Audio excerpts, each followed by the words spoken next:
On a different note, back here in Washington, the U.S. is set to hit its debt limit this Thursday. That is according to Treasury Secretary Janet Yellen. And unless Congress takes swift action to raise the debt ceiling, the government may not be able to pay its bills come June. So what exactly does that mean, and how could that impact the economy?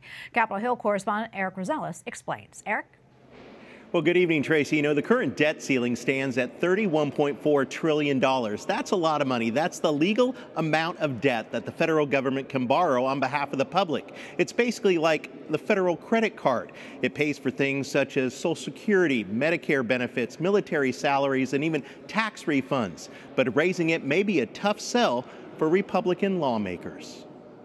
And so if we're about to max out the credit card, then before we hit that limit, shouldn't we have an honest conversation about how to start living within our means, how to make sure we're not spending money that we don't have before that comes up? But Treasury Secretary Janet Yellen says the debt limit is upon us now. She wrote to congressional leaders stating the department will begin using other tools to prevent the U.S. from defaulting on its obligations until June. She adds if Congress doesn't act now, it could cause lasting harm to the U.S. and world economy. Likely effects include interest rates would spike, demand for treasuries would drop, default threat could cause borrowing costs to increase, and the stock market could plummet.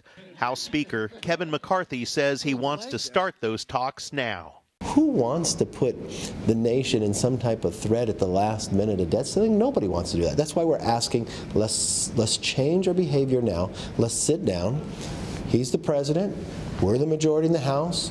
The Democrats are the majority in the Senate. Republican Freedom Caucus members say that they won't support raising the debt limit unless spending cuts and budget reforms take place. They argue it's time for the United States to live within its means. But Democrats insist the country must pay its bills, even if that requires raising the debt limit. We are not going to allow extreme MAGA Republicans to hold the American economy hostage, hold Social Security hostage, hold Medicare hostage in order to do the right thing. It's important to note that the U.S. has never defaulted on its debt before. It did come close in 2011 when House Republicans refused to raise the debt limit, resulting in a credit downgrade. Eventually, they did agree to raising the budget caps, but those spending caps have since been resolved and dissolved here on Capitol Hill. Erik Rosales reporting.